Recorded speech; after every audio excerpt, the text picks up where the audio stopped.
Hello, and welcome to Mind, Body, Spirit, Food. This is a podcast that explores the cultural influences around food and how food connects us, but also disconnects us to our minds, our bodies, our spirits, the earth, and our communities.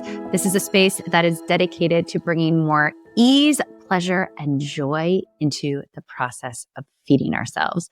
And today's episode brought me so much joy.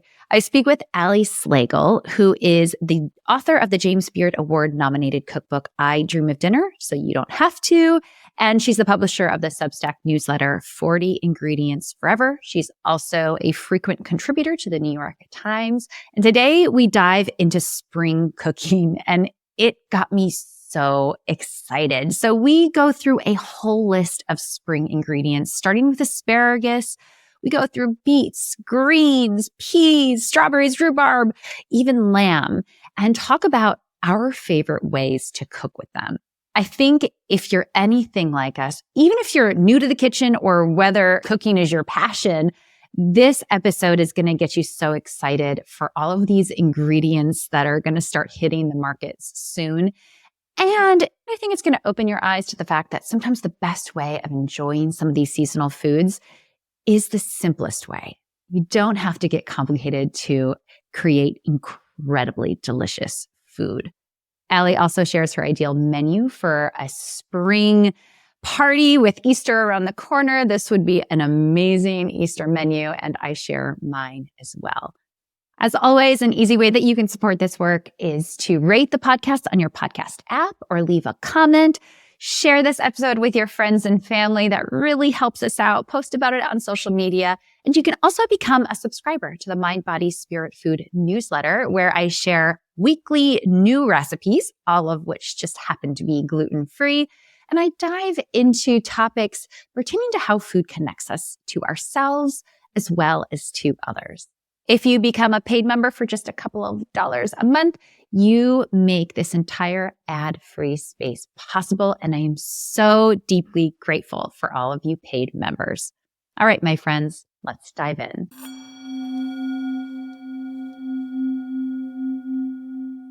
Hi, Ali. Welcome to the show. Hi, it's so good to see you.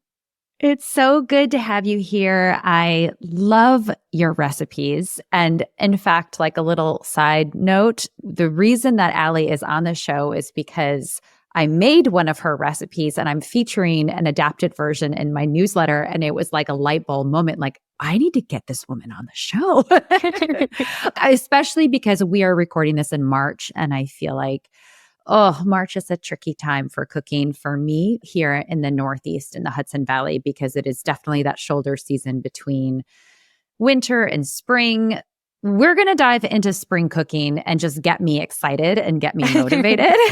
And all of our readers too. Well. Exactly.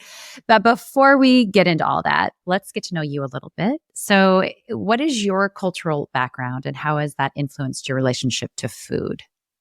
Sure. Well, I grew up in Los Angeles, so talk about like great food all the time. But I did grow up going to farmers markets and just always kind of being in the kitchen. My mom is Italian and always cooking. So I was very lucky to always have good food, but also just really simple food, like nothing too fussy, just food as a way of like, you need to feed yourself, but just really delicious because she doesn't want to kind of make any sacrifices.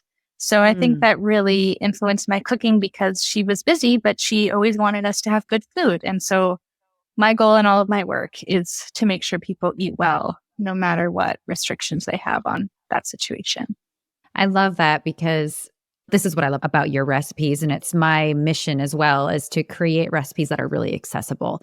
And I get so inspired by very complicated recipes. And for a segment of my career, I believed that for things to be super successful or interesting, they had to be super complicated. And then you get wise at some point and you realize that simplicity is actually where so much joy and pleasure and flavor can be found in simplicity. And Italian cuisine is like the perfect example of all of that. Yeah, when I think of like what my mom would cook, it's like there's nothing in it. It's like, how did that happen? I think a lot of us are just working too hard.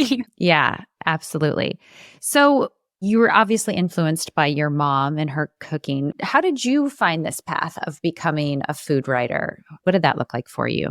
So in high school, I worked at a travel bookstore and I thought I was going to go into book publishing and I was really interested in how books were made.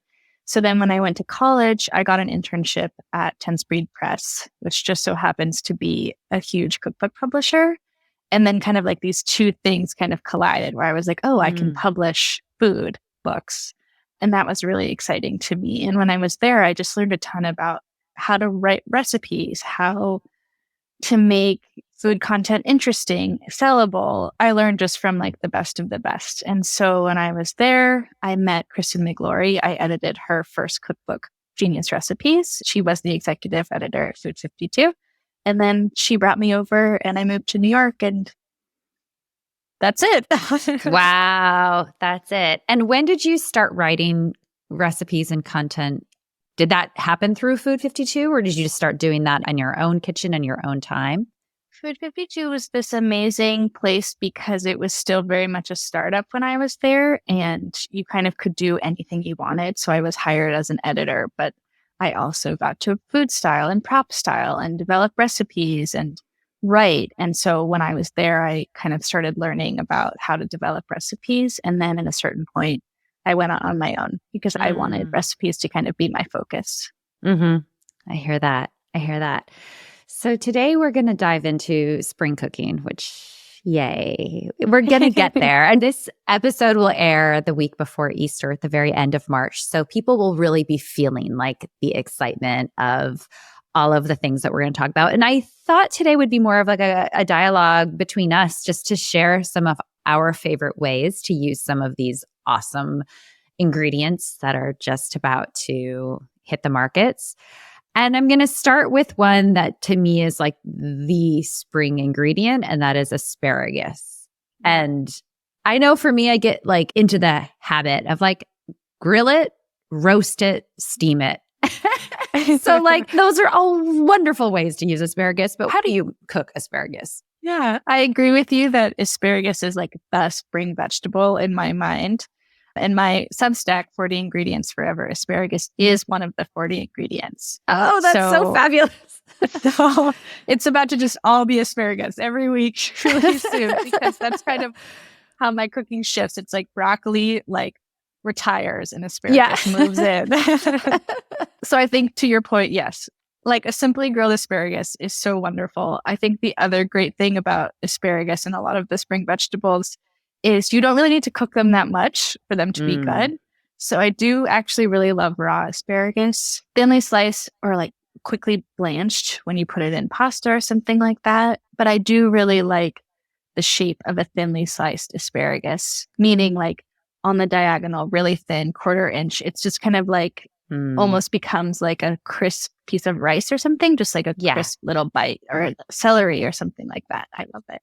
Yeah, it's surprising I feel like I kind of talk about this, but maybe I should devote a newsletter to it because the way you prep ingredients really does influence their flavor. And with asparagus, especially if it's a tender piece of asparagus and it's thinly sliced like that, to me, it almost tastes sweet. It's got more sweetness than it would than were I to cook it. And you can really pick that up. And like Italian influences, like all you need is some lemon juice and really good olive oil and maybe some Parmesan. And like that's a beautiful side dish or salad or topping to chicken or shrimp or whatever. Yeah. Another thing I've been loving to do with asparagus is do like a miso maple situation and toss it and like smash up some miso paste and maple syrup. This is actually a recipe in my forthcoming book. And then you finish it with that and they become like umami and sweet and funky and all of it. And that's the kind of thing that I just want to eat out of the pan with my hands. Don't even put it on a plate. It's kind of like back to like project cooking, but there's a really wonderful ottolenghi recipe that I made last spring and I almost made it this weekend. And then I was like, I'm too tired. I'm just going to roast it. But I think he blanches asparagus and green beans. It's on New York Times. And then it's like a miso lime, I think, dressing. And then like the key is this toasted coconut, chili, sugar, top crunchy thing. And last spring, I made it for guests and I like made all the components ahead so that it wouldn't be quite a production. And then you just toss it together right before you cook it. And everyone was like, what is this? I was like, I honestly don't know. There's so many things in it, but it's really worth it. His recipes always have that surprise factor. Like they're always worth it. They always do take a little bit more time, but it's always revelatory. Like, wait, what? Like the lime juice with the coconut or whatever, I love that. And I'm going to have to get that link for you so I can share it in the episode notes. Definitely. I'm going to ask you about dandelion greens. Do you ever cook with dandelion greens? I really like dandelion greens. They're really bitter. So some people don't, but I'm with you. I love them. Yeah, some people don't. My one downfall of dandelion greens is putting too much in a smoothie or a green juice. It really if you like want to learn about dandelion greens, don't do that. Like it's really way too much. But my favorite gateway recipe for me for dandelion greens was the Sarah Britton recipe. It's like lightly sauteed with, I want to say it definitely has radishes, seared radishes. And then I think it's like brown butter and a little apple cider vinegar. And I think the sweetness of the complements really like mellows it in a really pleasant way. But like for fans of broccoli rabe, like it's a very similar flavor that I really enjoy. Yeah, it's really bitter. And there's something about that bitterness that feels so, I don't want to use the word healthy, but I want to use the word fortifying. Like I feel very fortified when I eat dandelion greens, but I love that sweetness, or I'll often do like something really punchy, like a really garlicky, vinegary. I do actually a recipe with baby potatoes and dandelion greens, and it's got olives and garlic and shallots and vinegar, and then I pile it over chicken paillard. And so there's some of that brightness that helps subdue the bitterness of the greens, because you and I love it, but not everybody in my family. Not everyone. I think it's too like if you bought some and you're like, "Well, that's really intense for me," like mixing it with a friendlier green, like a romaine or an iceberg, like just to quell it a little bit, or cooking it for a really long time, like Greek, olive oil braised greens, like just kind of, or blanching it will kind of take some of that bitterness out. So if you're really going for it, we have options. And if you want kind of a mellow one, you can also cook it really well. Such a great tip, that long cook, the greens that you cook for a long time, and then it really does mellow them out a lot. And dandelion greens, like with all of these, I feel like anchovies and garlic are just like, hey, we'll make you taste good. But that might just be me. The key to everything we're saying is like lemon, garlic. Yeah. Exactly. This is like the foundation of cooking right here. That's all you need. Okay, radishes, because I buy radishes year round. I love radishes, but we have a farm share. And when we get those little French radishes, or sometimes we get super spicy radishes, but they're always really fun to play with. How do you like to use them? I was going to say my farm here has really great winter, like daikon and watermelon radishes right now. So I've been eating a lot of them right now. But my favorite thing about radishes is their size, in the sense that like you can just chop one for a salad or something. Yes. And it's not like a huge commitment like an English cucumber might be, or like even a stalk of celery sometimes. Yeah. So I really just like to add it to like any sort of grain. Even I did the other day, I made some like a bean soup and I added just some radishes on top. But anytime you just want like a little freshness, like where you might like rip off some herbs, but you don't have herbs, like I think a radish is a great option. That is so true, because that's why I always have radishes on hand, because it's like a single serving. If I'm making like a quesadilla for lunch or a sandwich for lunch or whatever, I can just, slice up one or two radishes. It's not a huge investment. Right. And they keep really well. They keep really well. Yes, they absolutely do. And I love them. I mean, so classic with salted butter. I think that's just one of my favorites. Like I can't eat gluten, but thankfully we have a source of really good gluten-free bread here. But some salted butter, radishes, and flaky sea salt. I know everyone has done this. I hope if you haven't done this, try this. It's so good. It's true. And speaking of bitter greens, radish greens are also very delicious. Love that. Yes. Yeah. If you buy radishes from the grocery store, you might need to like really wash them very well. But I think sauteing them with your spinach or your dandelion or something like that, like just don't throw them away. Like they have great flavor. So you might as well just throw them in. Yay. That's the same for beets. And I'm always telling people to like use your beet greens. Beet greens are actually my favorite greens. They have a little bit of that sweetness that the root or that the bulbs, roots, the beets. What? Why don't I know this right now? It's funny how like the simplest things sometimes just completely elude you. Let's talk about beets because that's, we can start to get baby beets in the spring. And how do you like to cook them? So I'm, again, like really simple on my beets, but I do really love beets. Right when I buy them, I pretty much have to cook them. Otherwise, they will just sit in the fridge and I will never use them. That's a great tip right there. Mm-hmm. Like it's almost like pre-cook them for yourself. So then you don't have to worry about them later. So I usually steam them just in my steamer basket. And then I'll thinly slice them and add some oil, salt and pepper, and red wine vinegar, like whatever really nice vinegar you have. And it's not like you're not making a dressing for them. You're kind of just seasoning them with some acid and fat and salt. And it really just like makes them more like themselves. And then I'll put them like in the winter right now, we've been doing a lot of like citrus, beet, avocado kind of salads. But as a side, we just like love it as a side for like grilled meats or anything. But whenever someone eats these beets, we're like, what did you do? And it's just like, it's undetectable, but it's just like a better version of a normal beet.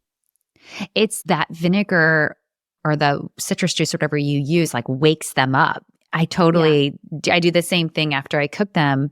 One thing that I started doing last year our market sometimes carries them, but this is something usually I get from our farm share, but we get these little baby beets. And I was over at my friend's one day and she threw them on the grill, like with their greens attached and everything. And I was like, what are you doing?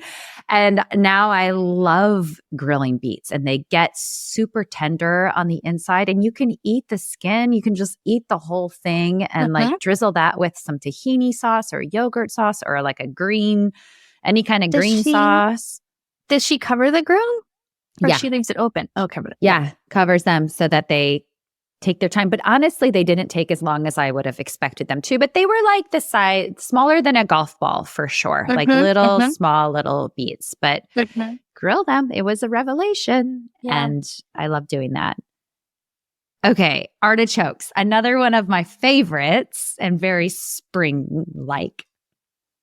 Yeah, I grew up eating a lot of artichokes. Honestly, my mom would buy them once from Trader Joe's and they were always very good. I don't know where they came from, but we liked them.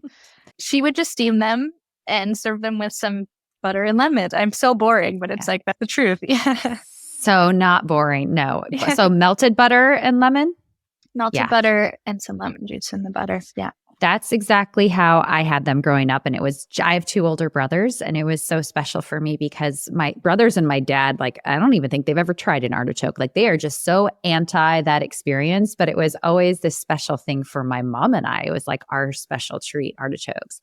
And we always had them with melted butter as well. But my husband's family always had them with mayonnaise. And so now I do love an aioli with artichokes. And I also love a bagna cauda. And the theme is coming back here for me, anchovies and garlic. Bagna cauda is an Italian sauce, olive oil, butter, anchovies, garlic. And I like to add a bunch of Parmesan cheese too. And that's a really fun way to eat artichokes because you get to like get a little bit of the cheese and a little bit of the butter and all of that. But I just steam them or boil them. I'm with you. Keep it simple. Yeah. I mean, I think too, it's a prickly vegetable to kind of like break into. Yeah. So it is nice just to cook it whole. There are like a million other thinly sliced and whatever other things you could do with it. But I think because it browns really quickly and it's truly prickly, like it's easiest just to boil the whole thing or steam the whole thing. Yeah. And it becomes the experience. Like it's an entire experience. And we'll do it now I've got two kids and my youngest loves it, but we'll do it as an appetizer, like 1 or 2 artichokes for all of us just to dig in. And it's like this hands-on experience of like, I don't know, something very primal about eating an artichoke, which I find very enjoyable. But what about peas? How do you do peas? So to be honest, I think the best pea is a frozen pea because they were frozen at their peak. And they cook really quickly And fresh peas, if you can get them, are great, but like a little bit more work, like sometimes can be starchy. They're just not as consistent. So I don't usually buy fresh peas. I love snap peas. I think like snap pea is my number 2 favorite spring vegetable after asparagus. So those I get really excited about. What do you do with snap peas besides just eat them? Well, I was going to say it's the perfect snack. Yeah. It really is like bowl next to your computer, like not messy, don't have to cut them, very delicious. But again, I think like thinly slicing them raw in a salad is super delicious. I have a salad on New York Times Cooking that I really love, which is, I think like blanching in this season, blanching and steaming really brings out the best of spring vegetables. But one downside of blanching is that then the vegetables are really wet. And so like oil wants to go off of them instead of soak into them. And like drying blanched vegetables is kind of a pain. So I have this snap pea salad recipe that has you blanch them and then just kind of shake them dry, but you actually want the water on them. And then you toss them just in lemon juice and mustard. And so the mustard actually acts as the fat and the emulsifier, and the sauce kind of coats the snap peas in a really wonderful way. So you don't need to dry the snap peas. You don't need olive oil. And then it has like feta or Parmesan and walnuts, I think, and mint. But I made that very often. That sounds amazing. And I'm loving the fact that you don't have to dry them, that the water, it's necessary for that emulsification. And you don't even need oil. This is, okay. I will definitely link to that recipe. Since you talked about blanching, can you share how you would blanch these spring vegetables, just in case somebody's like kind of new to this whole cooking thing and they might not be sure what that is? Great question. So get a pot of water boiling, salt it pretty well. This is kind of your one chance to salt the vegetables. So I just eyeball it and go pretty heavy, kind of as if I was cooking pasta. And then you add the vegetables. And there's this moment when like asparagus, snap peas, even peas kind of turn from a muted green to a bright kind of like leafy green. And a lot of people will say like taste a piece of the vegetable and see if it's done. I often find it just like too hot to do that. And for me, I think one of the best things about spring vegetables is they are good a little underdone. Like they're still good with a little crispness. So once it changes to that bright green, like it might be a little crunchy still. It might be totally perfect. By perfect, I mean like tender and just a little snap. But when it turns bright green, I pull them. So I just like will take them out of the water. And if I'm like feeling really committed to my vegetables, I will put them in an ice bath. But usually I will just put them in a colander and run a little cold water over them just to kind of stop the cooking. And then they can go back into the fridge and be like a pre-cooked vegetable for you, or you can do whatever you need with it. That's such a great tip for entertaining as well, is to like blanch this. If you're doing a snap pea salad or green beans, even for the holidays, I will always blanch them ahead, because then from there, you can either just toss them raw into a salad, or you could saute them really quickly with seasonings in a pan. But it's like that step gets knocked off. And then they're so usable from that point. It's kind of like how you cook the beets right away when you get home from the grocery store. I always wash my greens right away when I get home from the grocery store, because then I'm likely to use them. Yeah. It's like the hurdle. What is your hurdle when it comes to getting the food on the plate? I think we all have different ones. And this time of year too, it's like salads become really exciting again because there's so many colors and textures. But it is that hurdle at like 2:00 when you're hungry and you're like, I would like a salad, but there are like many steps of like chopping and cooking between me and that salad. So if you pre-cook your beets, blanch your vegetables, like have a dressing ready to go, like a really great salad is very easy this time of year. I go both ways between like prep in the sense that I don't like to spend my Sundays like doing meal prep. But I also love it when I invest like even just a few minutes of making a quick vinaigrette for the week. And I just, shake it up in a jar and have that. Or like I said, like washing the stuff right when I get home from the market. I have to do that. That way, like we can pull together even just a green salad almost nightly for dinner we do in my household. But all those little steps, like what is it for you as a listener that might be the biggest barrier, and try to like knock that out? early. Right. When you can. And I think too, like, I actually wrote a story during COVID about like all the things you can do with a pot of boiling water. So it's like, if you're going to boil pasta for dinner, like maybe you don't want asparagus in like tonight's dinner, but like use that pot of water, spend 3 minutes to boil asparagus, put it in the fridge for tomorrow, and then use that same pot of water for pasta. Like there's some flavor contribution, but it's minimal. And the pot of water is already there. So like just use it for 3 minutes to blanch some vegetables, you know? Such a good tip. And I love how you said that about frozen peas as well. I wanted to circle back to that because my husband and I laugh because we grow peas every year and we have literally never cooked a pea that we've grown because it's like we just eat them. I mean, the kids like will become little rabbits in the garden with the peas. And even if we harvest what feels like a ton of peas, it ends up being like a half a cup of peas. And they're best eaten raw, I think, when they're straight from the garden because they're super sweet and crunchy and like so fun. So I'm totally with you, the frozen peas. I don't know the math on like how many pods of peas it takes to get like 1 cup of peas, but when you could just open a bag and they are very delicious, like it's fine. Just do that. One thing we love to do, actually, I'm just remembering this. I think this was a recipe in my first book, actually, but to throw a bag of frozen peas blanch them in boiling water with salt, and then put them into a food processor with a little bit of garlic. You don't need a lot, butter and mint, and just puree it. And it becomes this really delicious mash we love it with lamb chops, but it's also lovely with shrimp or as a bed for like chicken or fish or something like that, just like a simple side dish. The nice thing about that too is like we always have frozen peas on hand. So if I'm always like, oh, what kind of side dish can I make tonight? And we have nothing in the fridge, it's like minty pea mash. Make it easy. The moral of the story is like lemon, garlic, anchovy, mint.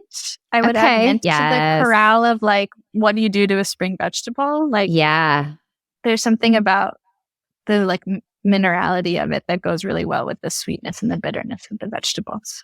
Yeah. And I'm actually going to have an upcoming episode all about herbs, which I can't wait for because in the spring, fresh herbs can instantly wake up any kind of meal, from a salad to a main course to a soup. What about potatoes, new potatoes, like those little baby potatoes? How do you like to cook them? So I'm coming to the realization that I might be a little allergic to potatoes. Oh, no way. I haven't actually like really dug into it, but if anyone out there experiences this too, I would love to know why this is happening. But my tongue and my lips get really tingly when I eat a potato. Sounds like an allergy. Yeah, exactly.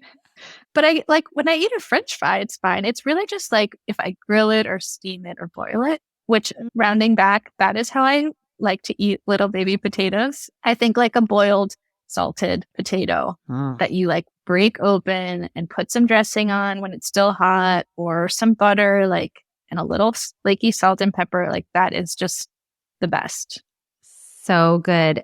There's something I like doing. I think it's a recipe from Ina Garten, I'm pretty sure. But my mom used to do this, and I do this now too, is you get like a heavy lidded pot, a Le Creuset or a Dutch oven or something like that. And you put the new potatoes in the cold pot with a couple knobs of butter and a few sprigs of herbs, if you have them, like rosemary or thyme, and salt and pepper. And then you cook them with the lid on over like low, medium, low heat. And you just shake the pot every now and then. And they turn they're so tender on the inside and almost like that concentrated flavor because they haven't lost anything. I'm like remembering all of these things as we talk. That's exactly how I feel. What will I have to look forward to?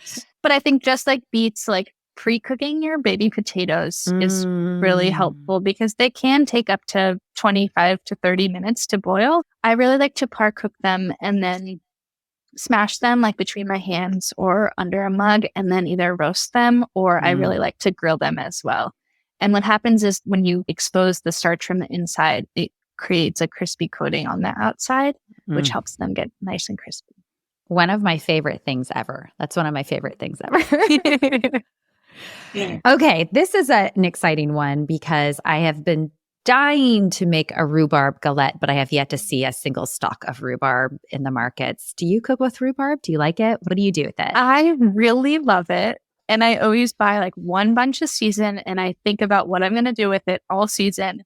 And then I just always do the exact same thing, which is really just slicing it up, simmering it with sugar and maybe a little lemon juice, and basically just making a compote. Like, I think it's the most concentrated way to enjoy it and the most everyday way to enjoy it, because you can have it on toast or yogurt, on ice cream. But I think the key for me to a rhubarb experience, which my friend Sarah Jampel, who's a baker, taught me, is like, whatever you're making, at the end, add a little bit more thinly sliced rhubarb, and having that like crunchy raw part in the softness is like, it's just like these bolts. It's kind of like a celery in a salad. It's so good. That is an amazing tip, and I have not tried that. So I'll make a compote, like have it really simmer down, and then add thinly sliced raw rhubarb at the end. And it's just like, that's it for me. Yeah. Okay. I know what I'm doing with the rhubarb when I see it. Another thing I like to do is to roast it. I'll do like a big thing of strawberries, a big thing of rhubarb, and just toss it with brown sugar and maple syrup and a little bit of salt.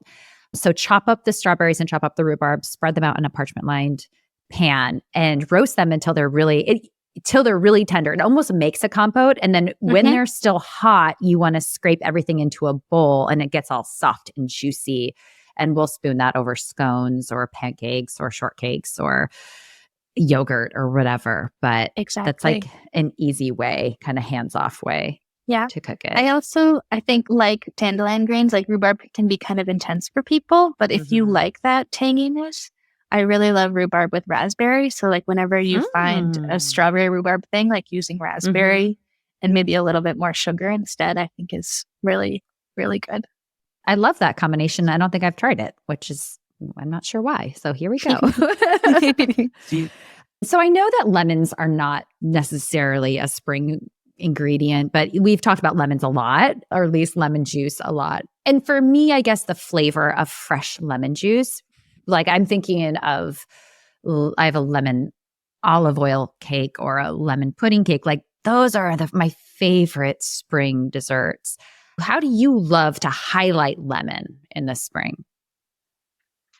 That's a good question. I think about lemon, like you said, as a year-round ingredient that adds some like springiness all the time. So I think kind of like one of the unfortunate truths about spring is, at least where I live, like the vegetables actually show up much later than I want them to. Like I'm ready right now, or I'm buying it from the grocery store because I'm impatient and it doesn't taste like how I think I want it to taste. But I think like lemon is the solution to both of those issues. Like adding a bunch of lemon juice or lemon, I think also like lemon zest is particularly fruity and flavorful. So using just a microplane and adding zest to the top of something, whether that's blanched asparagus or snap peas, like it's all of the fruity brightness of lemon without a lot of the bitterness. So I think just like a final dusting of lemon zest, as you might Parmesan, kind of highlights the lemon and just like makes things feel more springy. Yeah, that's such a great tip. And you can do that over pasta. You can do that over risotto. You can do that over fish or chicken, like any kind of vegetable, like you said. And then you don't need to worry about too much acid. It's just you get that sunshine flavor, that happy sunshine lemon flavor. Yeah. I have a recipe coming out that I love, like that a lot of spring vegetables all cook at the same rate and like in a similar way. So I have a recipe coming that's like roasted green beans, asparagus, and scallions. And so they're like really sweet and caramelized. And then you just finish it with some lemon zest, and you can add some sliced radishes too. But it just like lifts the whole thing, and the lemon is there, but not overpowering. That sounds so good. Okay, two more things that are coming to mind. One is strawberries. And like you said, like where I live in the Hudson Valley, realistically, spring doesn't start till June here, but we're just going to ignore that because it make me really depressed. So strawberries, what do you like to do with strawberries besides eat cartons of them when you can?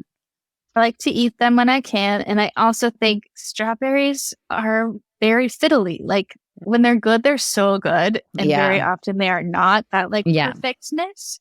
True. So I think when you get a batch of like not perfect strawberries, like you do with your rhubarb, just like slowly roasting them in a low temperature oven, like 325, so that all their juices concentrate. You can add a little sugar. There's a recipe I make that sometimes actually adds ground coriander, which adds like some citrusy flavor. Interesting. But cooking them down releases all of their juice and kind of concentrates the water. So it's their most flavorful self.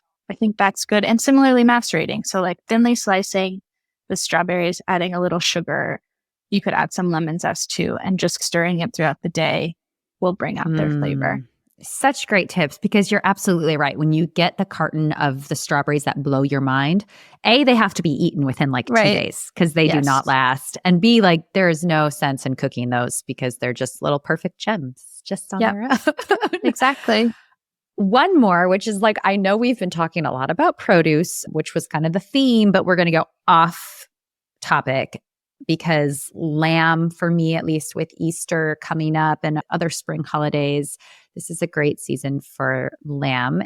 I should ask you first if you eat lamb, because not everyone does. And if you don't, we will pretend like that question was never asked. Not only do I eat lamb, but I lived on a lamb farm last year. Okay. So they harvested lamb and they had cows too. So I love lamb. I love the animals, but I also like to eat them. So I have a freezer full of lamb at all times because I get a lot of lamb from the farm. Okay, so share. I love lamb. I love lamb. You probably have different cuts, but do you have like a few different suggestions for people who might be new to cooking lamb? How do you like to do it? So I think there's like a couple strategies when it comes to lamb. I think it's similar to dandelion, and like one is to embrace its flavor and let it kind of take over.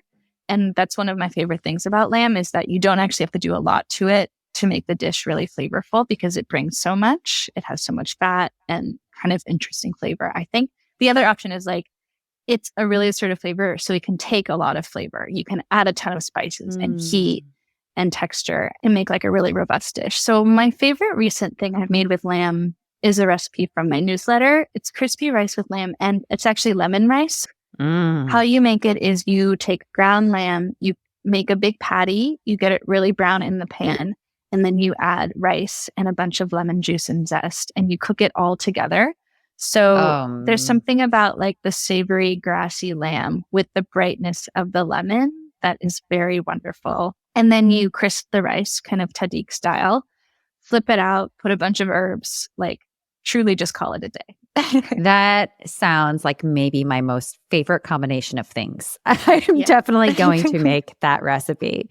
I think ground lamb is a great entry point for people who might not be so used to cooking with lamb or eating lamb. I do a lamb flatbread pizza, and basically you cook ground lamb and then toss in a bunch of mint pesto. And the mint pesto is made, just like a regular pesto, but with either mint and parsley or mint and basil. I'd like to do a mix. But then you basically top flatbread. You can use naan bread. You could use like cauliflower pizza crusts with whole milk Greek yogurt and that minty lamb on top, and then feta. And then you drizzle more of the mint pesto on when it comes out of the oven. But it takes away some of the gaminess of the lamb, which I think for some people, that might be the thing that they're not so sure about. Yeah. Living on the farm, which was in Oregon, I learned a lot about like different lamb cuts. And I think the gaminess has to do with like the fat content in the lamb. And so picking leaner cuts of lamb will kind of help you with that gaminess problem. So actually one of my favorite cuts, which I had never had until I lived there, was a lamb leg steak. So it's the leg, but it's kind of like, it just looks like a New York strip or something. But if you just grill it, it's like, it has a really firm, enjoyable texture, and the flavor is super mild. I think if you like steak, a lamb leg steak is a good first entry point as well, in addition to ground lamb. That is such a great tip. And I love that little hint about the fat content and how that really is what gives that gamey flavor. So if you're trying to avoid that, you know where to go. Now, one last thing that I wanted to ask, because this is airing the week before Easter and a lot of the spring holidays are happening either right now or, we're coming up on Mother's Day and all of that stuff. If you were to plan a simple menu for having friends over or for entertaining, what would you choose right now, highlighting some of these spring ingredients? So I think there's like a couple of themes that we've touched. This is very exciting to think about, like in Easter, or also I celebrate Persian New Year every year. So it's like that time of like green herbs is very exciting to me. So also I think it's like the first moment when we can start grilling again, at least in the Northeast. So I would say like a big crunchy salad with all the things we've talked about, like thinly sliced snap peas, radishes, maybe some blanched asparagus. I think mixing raw and cooked is a really nice way to get lots of textures in our spring salads. And then a grilled lamb. My favorite like entertaining style lamb is a boneless leg marinated in pesto and grilled. And it's pretty easy to cook because it's pretty thin when it's deboned. It's kind of flat like this, kind of like a brisket. And it's not an evenly shaped piece of meat. So you get some well done pieces and some raw pieces, but I think it's like so good. And then maybe some yogurt sauce. And I think the other thing is like we get really excited for all these spring vegetables, but then we're just like, we don't want to feel like a rabbit. So I think like having a soft cheese, like, or a yogurt sauce, like some sort of like just mozzarella with oil, like having some fat and some richness to counter the crispness of the vegetables is really, I think, like brings the meal together. I love that balance. And what would you serve for dessert? Okay, I would probably do a rhubarb raspberry crisp crumble kind of thing. Yes. With some ice cream. I think I would start with whipped ricotta crostini because I have this memory the first time I made them when I was like 20. It was a long time ago. My husband and I lived in Brooklyn and we went to the farmer's market and I got beets, and it was literally the first time I ever cooked beets at home. I mean, I'd gone to culinary school and cooked beets, but I didn't think I liked beets at that time. And I cooked them and we did the beet greens and the roasted beets. And we did like roasted beets and the beet greens on this whipped ricotta crostini. And it was like the first time I fell in love with beets. And so I think I would do that for him. And then I think I would do chicken because that's what we do for Easter, just with me and my little family here, like a lemon garlic roast chicken or something super simple. Asparagus, simple. Yeah. And I'm with you. I'm 100% with you for dessert, like some sort of crisp. I love a warm crisp with a cold scoop of ice cream is one of the best spring desserts. And now I'm so excited. This is like therapy. It really helps like lift the spirit talking about asparagus. Well, I want to thank you so much. I think this conversation is going to uplift people and get them excited for all of this produce that's coming our way, but also it's a reminder that you don't need much. Lemon juice, olive oil, garlic, maybe anchovies, mint if you have it. That the best way in a lot of situations to honor these vegetables is to treat them simply and to know that that's enough. Like we don't need to overcomplicate things. I will link to your newsletter. And where else can people find you? Substack is the greatest place to find me. I'm really enjoying publishing there. And I have an Instagram and I have a cookbook. Perfect. Awesome. Okay. I have one more question. This is the last question I ask all my guests, and it's just a fun one. It's your last meal on earth. What would it be in this moment? After all of that. One question. That's so hard. I always tell people, I'm like, especially for people like you and I who like our passion is food. I'm like, listen, what I tell you in this moment will be different in an hour. So in this moment, what would you want? Oh my gosh. I cannot answer that question. It's so hard. I know there would be an arugula salad. Speaking of simple things, arugula salad with lemon and oil and Parmesan. I have a recipe on the New York Times. You need a lot less dressing than you think. That is like one of my top 5 favorite foods. I think nothing beats it, especially if you can get really delicious arugula. So I would definitely have that. And something else that I don't know. My gosh. Impossible question. I'll get back to you. No, you have to. One thing. Okay. Okay, I have another one. Yes. My mom's garlic chicken, which again is like there's nothing in it, but it's 40 cloves of garlic unpeeled in a braising dish with oil, whatever aromatics, bone in, skin on chicken. She covers it. She braises it for an hour and a half. And the garlic gets super melty. You spread that on some bread. That with an arugula salad and some sort of fruit dessert.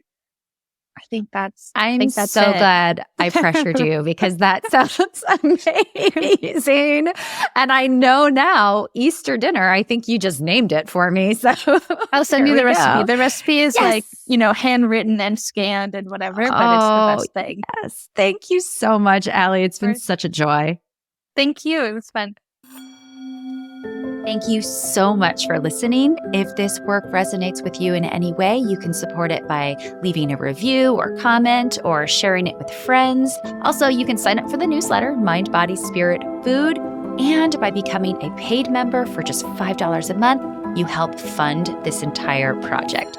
Thank you so much to all of you who are already subscribed, especially to those paid subscribers. This work could not happen without you. I'm Nikki Sizemore, and as always, remember to nourish yourself with intention and love.